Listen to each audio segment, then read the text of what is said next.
नौटंकी प्रांगण में उपस्थित सभी दर्शक बंधुओं को मास्टर उमा शंकर यादव, मैनेजर भारत लाल पटेल, पार्टी के समस्त कलाकार की तरफ से आप सभी बंधुओं को प्रणाम करता हूं। बड़े सौभाग्य की बात जो कि दहियावा बाजार में 4 दिवसीय मेला के उपलक्ष्य में आज तीसरे दिन हमारी पार्टी को याद किया गया मेला कमेटी द्वारा।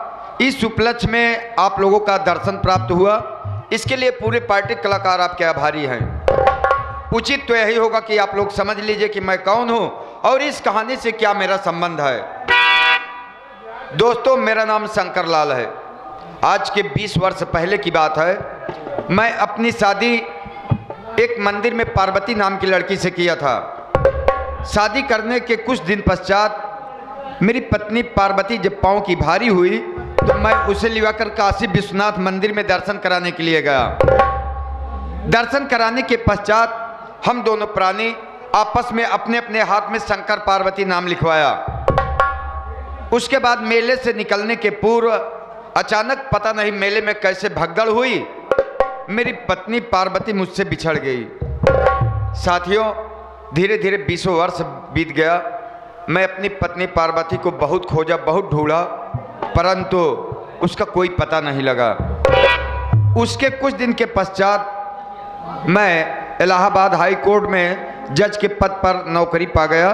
आज हाई कोर्ट में जज के पद पर कार्यरत हूँ। साथियों, अपने इस कार्यकाल में मैंने तमाम अपराधियों को सही मार्गदर्शन दिया, तमाम लोगों को न्याय दिया, लेकिन पता नहीं मेरे भाग्य में कब न्याय लिखा है।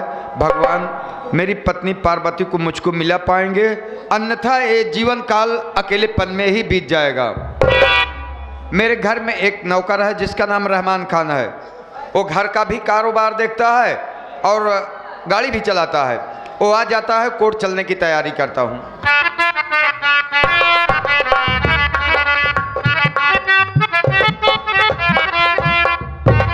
नमस्ते सर। नमस्ते नमस्ते। कहिए रहमान, कैसे हो? साहब बढ़िया है। गाड़ी की सफाई किया? एकदम बढ़िया। नाश्ता किया? नाश्ता भी नहीं करे, अब गड़िए पोछत रहे। अच्छा अच्छा, तो कोई बात नहीं है, थोड़ा वक्त अभी बाकी है कोर्ट चलने में। नाश्ता भी कर लो, उसके बाद समय भी पूरा हो जाएगा, फिर उसके बाद चलते हैं। ठीक है, ठीक है, बैठ जा, चलते।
आ गए श्रीमान हमारे धाकड़ भैया।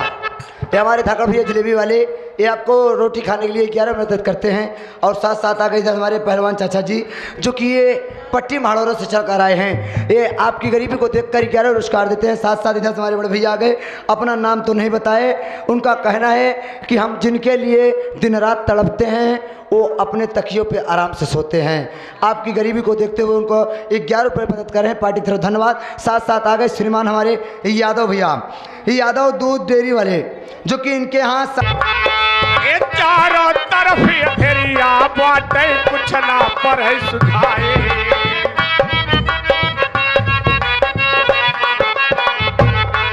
ये कुछ ना पर है सुझाए भैया, कुछ ना पर है सुझाए।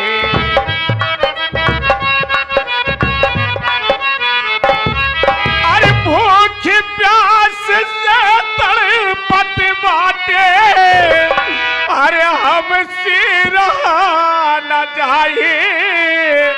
अरे हमका रोटी का टुकड़वा क्यों खिलाया।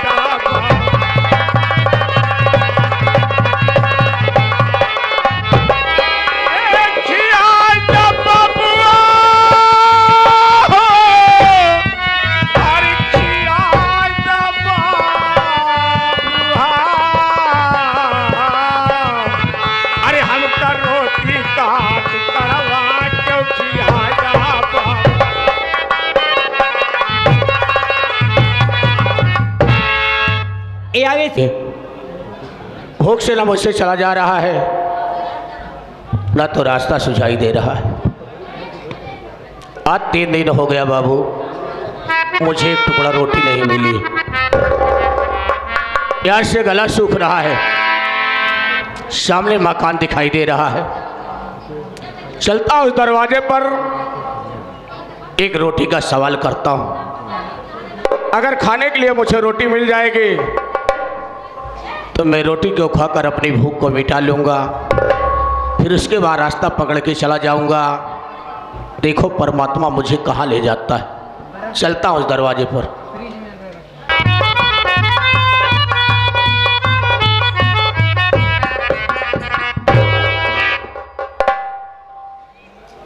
भैया नमस्ते। बड़ी जोरों से भूख लगी है भैया, अगर हो सके तो एक टुकड़ा रोटी खिला दो भैया। भैया आपको रोटी मैं ज़रूर खिलाऊंगा, लेकिन जो आप समझ रहे हैं मैं वो हूँ नहीं, जो मैं हूँ वो आप समझ नहीं रहे हैं। मतलब नहीं समझा भैया। भैया जो ये घर आप देख रहे हैं ये मेरा नहीं है, मैं भी इस घर में नौकर का काम करता हूँ। कहने का मतलब कि मुझे खाने के लिए रोटी नहीं मिलेगी। खाना तो आपको रोटी नहीं यार भैया, यहाँ तो सारे आइटम मिलेंगे, लेकिन बिगर मैं अपने मालिक साहब से बिना इजाज़त के मैं किसी को कोई चीज़ देता नहीं, क्योंकि मैं इनके यहाँ का गुलाम हूँ। बिना मालिक के इजाज़त के मैं एक घर नहीं इधर से उधर करता, तो खाना मैं आपको कैसे खिला दूँगा। आप 2 मिनट रुकिए, मैं साहब जी से पूछ के आपको बताता हूँ। ये आगे हमारे पंकज भैया, ये आगे श्रीमान जी हमारे पंकज भैया की तरफ से 11। चलिए आप खड़े हुए, मैं बुला देता हूँ। साहब क्या बात है रहमान? साहब एक आदमी आया है, हाँ हाँ। बहुत रो रहा है बेचारा, किस लिए? और खाना पीना खाया नहीं है, इसलिए कह रहा है हमको खाना खिला दो। अरे तो इसमें मुझसे पूछने की क्या आवश्यकता थी तुम्हारे पास? क्यों नहीं? तुम उसको लिवा आते, भोजन करा देना चाहिए था तुम्हें बिना आपकी इजाजत के। इसमें इजाजत लेने की कोई आवश्यकता नहीं है। हाँ। रहमान जाओ, सम्मान पूर्वक आदर सहित लिवा के आओ और उसे भोजन करवाओ। वो सामान नहीं लेके आए बा। अरे रहमान सम्मान के साथ, इज्जत के साथ। इज्जत के साथ? हाँ। ए भैया इज्जत दिया आया, इज्जत लेके आया, कहनी इज्जत लेके आवा। नमस्ते बाबू। नमस्ते नमस्ते। बताइए जी क्या बात है? बड़ी जोरों से भूख लगी है बाबू, अगर हो सके तो एक टुकड़ा रोटी खिला दो बाबू।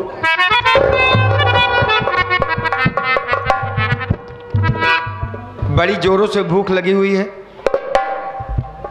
लेकिन इस उम्र में इस तरह की आपकी शरीर है, इस उम्र में क्यों आप इधर उधर भटक रहे हैं? कहाँ के रहने वाले आप हैं?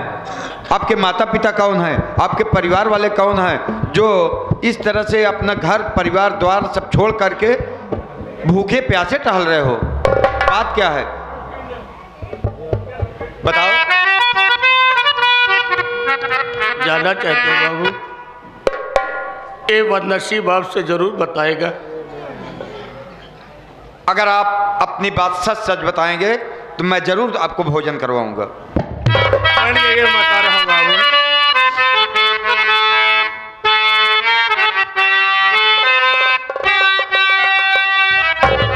अरे इस जमाने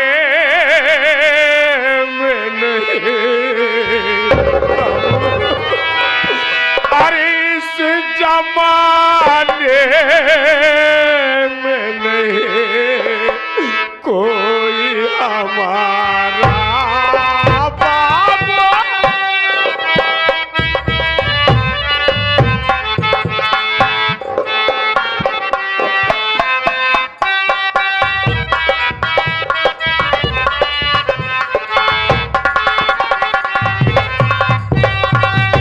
अरे इस जमाने में नहीं हर कोई हमारा बाबू।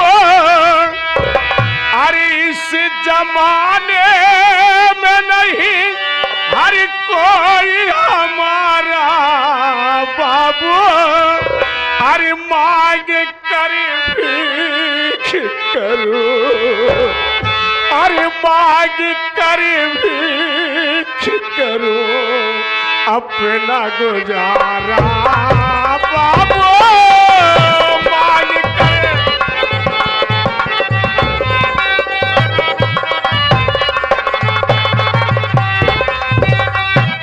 अरे जिसने बचपन से पाला अरे उसका मैं औलाद नहीं। अरे जिसने बचपन से पाला अरे उसका मैं औलाद नहीं। अरे झूठा इल्जाम मेरे बाबू, अरे झूठा इल्जाम मेरे सर पे पुकारा।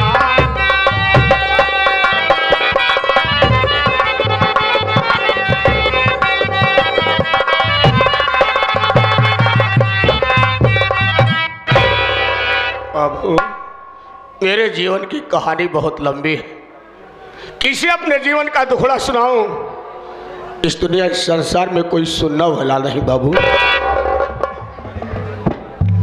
बेटा अपनी बात जरा विस्तार से बताओ, साफ साफ बताओ तुम्हारे जीवन की कैसी कहानी है।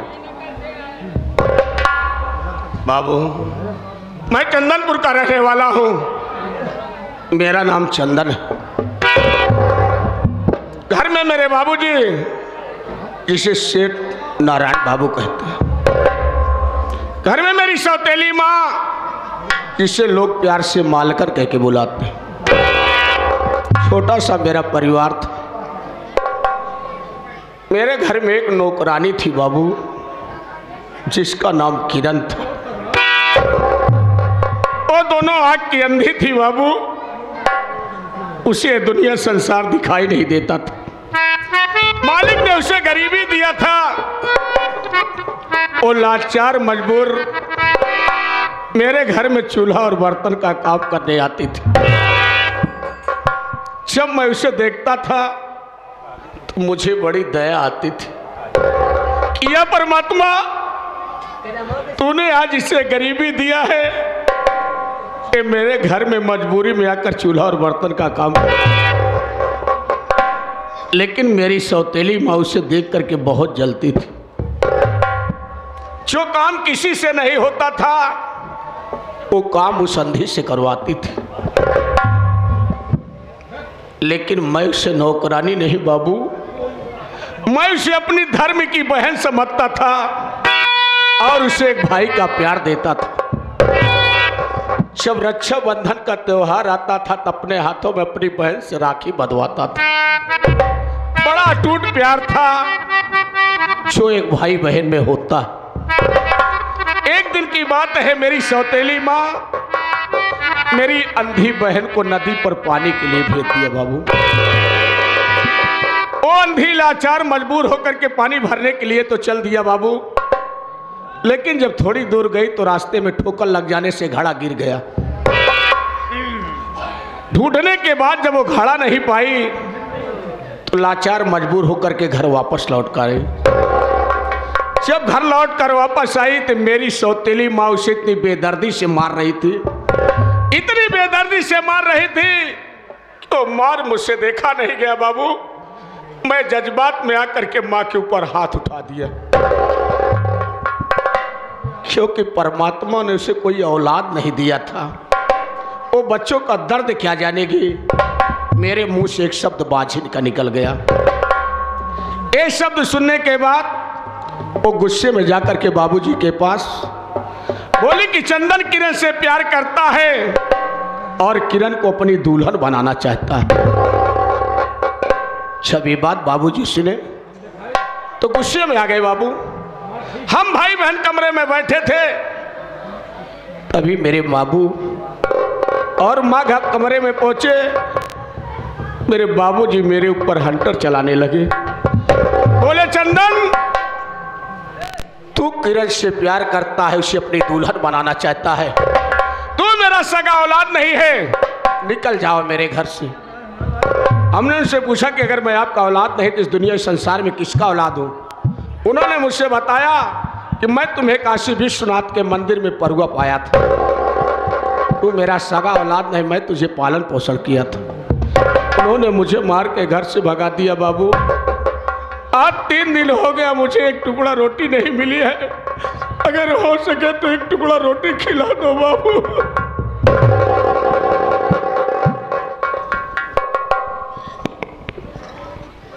बेटा चंदन, क्या कह रहे हो कि मेरे पिताजी ने मुझको घर से बाहर निकाल दिया और कहा कि तुम मेरे सगे औलाद नहीं हो? क्योंकि घर में एक नौकरानी थी, उस नौकरानी को तुम नौकरानी नहीं एक बहन का प्यार देते थे। उस भाई बहन के पवित्र रिश्ते को तुम्हारी माँ चरित्रहीनता का आरोप लगाकर तुम्हें घर से बाहर निकलवा दिया। परमात्मा उन लोगों को कभी नहीं माफ करेगा जो भाई बहन के इस पवित्र रिश्ते को चरित्रहीनता का आरोप लगाकर और घर से तुम्हें बाहर निकाल दिया। बेटा चंदन, जब से तुम मेरे पास आए हो, बार बार बाबू शब्द कर कर मुझे पुकार रहे हो। आज मेरे जीवन में पहली बार किसी ने बाबू शब्द कहकर पुकारा। इस शब्द को सुनने के बाद मुझे अपार खुशी मिली और मेरे जीवन में एक नई जोत पैदा हो गई। बेटा ये क्या करे बाबू? क्या आपके पास कोई औलाद नहीं है जो आपको बापू कह के बुला सके? बेटा चंदन, मेरे पास सब कुछ है, मोटर, गाड़ी, बंगला, पैसा, नौकर, सब कुछ है, लेकिन परमात्मा ने मेरे कोई औलाद नहीं दिया। अगर तुम चाहो तो मेरा बेटा बनकर मेरे इस घर में रह सकते हो। ये क्या कहा बाबू? अरे इतनी बड़ी सौभाग्य इस बदनसीब के किस्मत में कहाँ लिखी है कि कोई एक बार मुझे अपना बेटा बना ले।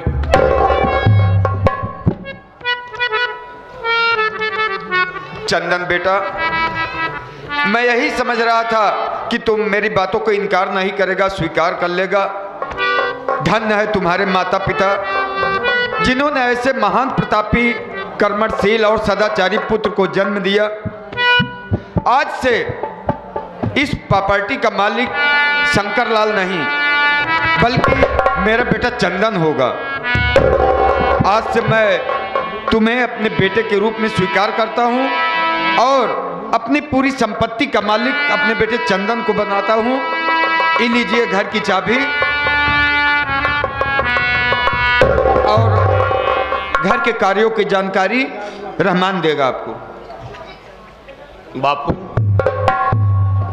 आपने मेरे ऊपर पूर्ण विश्वास करके आज इस घर का मालिक मुझे बना रहे हैं और अपना बेटा स्वीकार कर रहे हैं, तो आज चंदन वादा करता है, उस परम पिता परमेश्वर की कसम खाता है कि जब तक मैं इस दुनिया इस संसार में जिंदा रहूंगा हमेशा आपका नाम रोशन करूंगा और सारी जिंदगी आपके चरणों की पूजा करूंगा। बाबू चंदन बेटा, ये तो तुम्हारी महानता है कि अपने जीवन के अच्छे कार्यों की रचना अपने हाथों से ही करोगे। रहमान साहेब, अपने भैया चंदन को लिवा चलो, नहलवाओ, अच्छे अच्छे कपड़े दो, खाना दो, घर के कार्यों के बारे में जानकारी भी इन्हें दो। अब भाई इनके नाप का कपड़ा तो अपने खिया नहीं बा।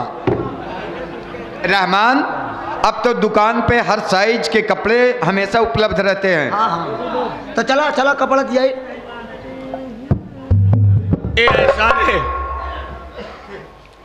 जो आपके द्वारा मुझे इस घर में एक रोटी का सहारा मिला। नहीं भैया, ये एहसान वाला काम नहीं करी था हम। ये तुम्हारा कर्तव्य रहा। जब भाई मालिक की नौकरी करता है, चाहते मालिक की बताओ भैया। हाँ, कहा गया है कि दाने दाने पर लिखा है खाने वाले का नाम। आप ही के द्वारा मुझे आज इस घर में शरण मिला है, तो कभी अपने दिल में सोचना मत कि मैं इस घर का सदस्य नहीं हूँ। अरे भैया, हमका सब दिन खुशी बाटे गड़िए चलावे में, वैसे हम सोचा था घरे तो काम करे लगे, हम केवल गड़िए चलाई। बड़ी अच्छी बात है। चलिए भाई साहब, भूख लगी है, चला पहले खाना खिला दो। बताओ, गोली खेले जाना कि नहीं? गोली? हाँ, ये तो यार बचपन वाली याद ला भैया मुझे करी थी। हाँ? गोली डंडा खेली थी, गोली खेली बस। एक ही वक्त पर सब कुछ अच्छा लगता है। हाँ? जब समय रहेगा तो उसे भी खेल लेंगे, नहीं तो अपने कार्यों में हमेशा व्यस्त रहेंगे। ये आगे श्रीमान हमारे धनीराम बाबा, ये आगे हमारे धनीराम बाबा की तरफ से 11 रुपया पुरस्कार।